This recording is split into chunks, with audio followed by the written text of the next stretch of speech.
पृथ्वी, अपर्णा, बाहेर या सगळे. नंदा का कुठे? त्यांच्या खोलीतच होत्या. याने रूम मध्ये नाहीये ती. तुम्ही कोणी पाहिलं तिला बाहेर जाताना? नाही साहेब, आम्हासनी काही ठाव नाही. नाही, तिचा फोनही बंद आहे.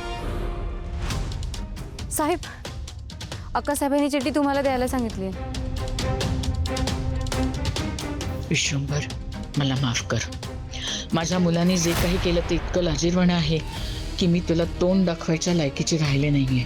माझे दागिने, प्रॉपर्टीचे पेपर्स सगळं माझ्या खोलीत ठेवलेलं आहे.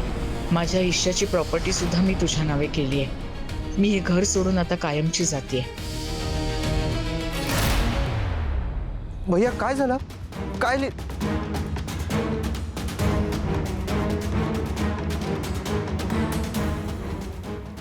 नंदा अक्का घर सोडून गेली. माझ्या जीवाला जीव देणारी नंदा अक्का मला कायमचं पोरकं करून गेली.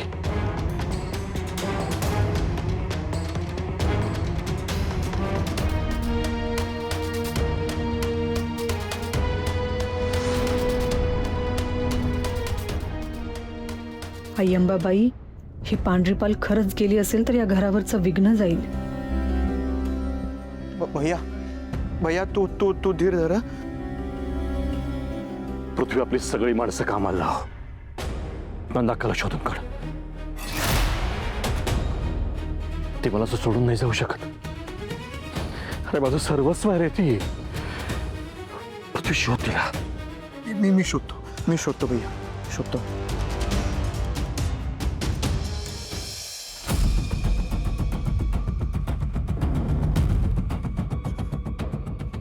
मॉम, काय चाललंय अगं तुझं? वेळ लागलंय का ग तुला? मामाने मला घराबाहेर काढलंय ना. मी लपून त्या घरात राहायचं ठरवलं होतं, पण तूच माझ्यासोबत इकडं आलीस तर आलीस.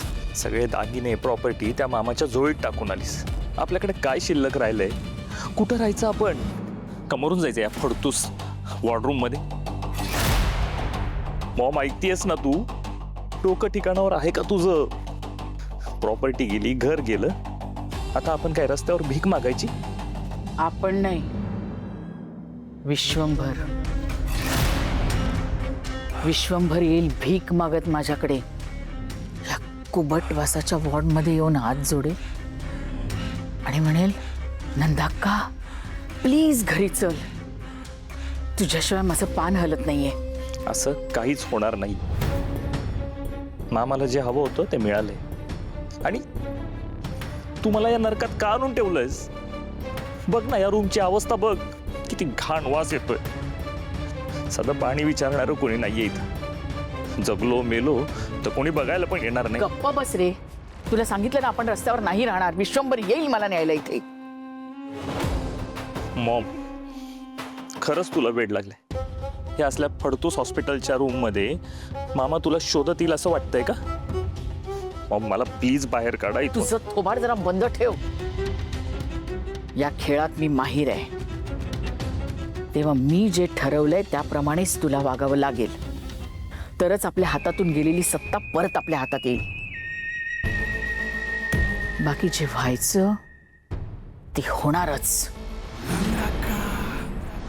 हे बघा का विष्णू साहेब, काही करून माझी नंदा अक्का मला सापडलीच पाहिजे. हॅलो, कोल्हापुरातले सगळे हॉस्पिटल चेक करा. मला खात्री आहे की ती इथल्याच कुठल्या तरी हॉस्पिटलमध्ये असतील. मला नाही वाटत ती जिल्ह्यातनं बाहेर गेली असेल. सगळी यंत्रणा कामाला लावा, तिला ताबडतोब शोधा.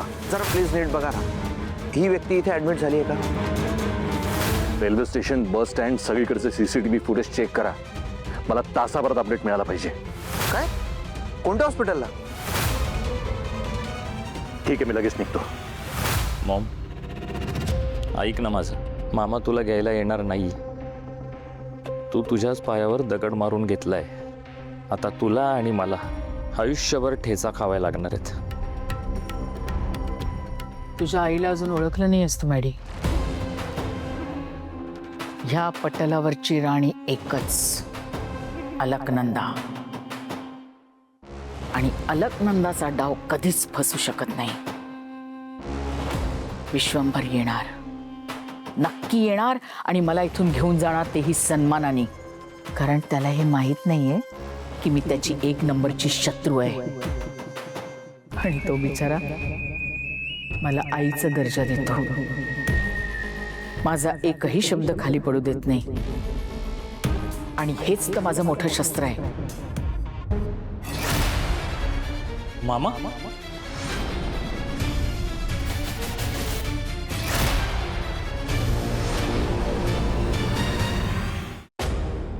मॉम, खूप दुखतंय मॉम.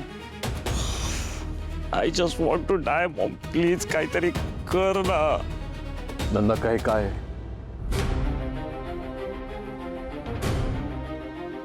तू घर सोडून का आलीस?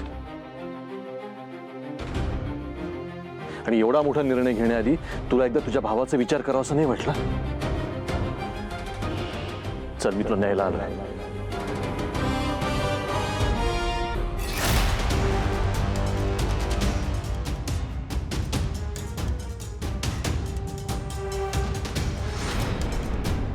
नाही, मी घरी येणार नाही विश्वंभर. तू जा इथून. नंदा, का असं बोलू नकोस. बोलण्यासारखं काय उरलंय माझ्याकडे आता विश्वंभर? ह्या मुलांनी असे प्रताप केलेत की मला तोंड दाखवायला जागा राहिली नाहीये. आई म्हणून कमी पडले मी. लहानपणी ह्याच्यावर चांगले संस्कार करू शकले नाही, याच्या चुकांना शिक्षा करू शकले नाही, म्हणून आता हात उगारावा लागला.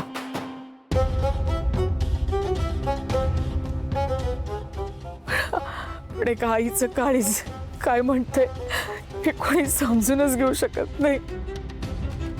नंदा, का असं नाहीये. मी तुझ्या भावना समजू शकतो. तू तुझ्या जागी योग्य आहेस विश्वंभर, आणि मी माझ्या जागी एक आई म्हणून. आतापर्यंत मी जे करू शकले नाही ना, ते मी आता करणार आहे. मी ह्या मॅडीला बदलूनच राहणार आहे. खूप लाड केलेत रे त्याचे, पण आता सुतासारखा सरळ करणार आहे त्याला. नंदा, यांनी जे काही केलं ना, त्यात तुझी चूक नाहीये. त्याच्या कर्माची फळं तू का भोगतीयस? माझ्या मुलाने हे असले प्रताप केलेत तरी सुद्धा एक आई म्हणून त्याला सुधरवणं, त्याला चांगल्या मार्गाला आणणं हे माझं कर्तव्य आहे ना. आणि तसंही आता तुझा शुभू तुझ्याबरोबर कायम काम करायला परत येईलच ना. मग माझी काय गरज राहणार आहे? नंदा, पृथ्वीवर काय बोलते हे ऐकतोयस ना? नंदा, का अगं तुझी जागा वेगळी, इतरांची वेगळी. नात्यानं जरी तू माझी मोठी बहीण असलीस ना, तरी मानानं आई आहेस. आणि आईची जागा या जगात दुसरं कोणीही घेऊ शकत नाही. मुळात आई आपल्या लेकराला सोडून जाऊ शकत नाही. पटलंय मला विश्वंभर तुझं म्हणणं, पण माझ्या या लेकराला सोडून मी कशी येऊ सांग ना? या अवस्थेत त्याला मरायला तडफडत सोडून येऊ का? जगाने त्याला नाकारलं म्हणून मी त्याच्याकडे पाठ नाही फिरवू शकत ना.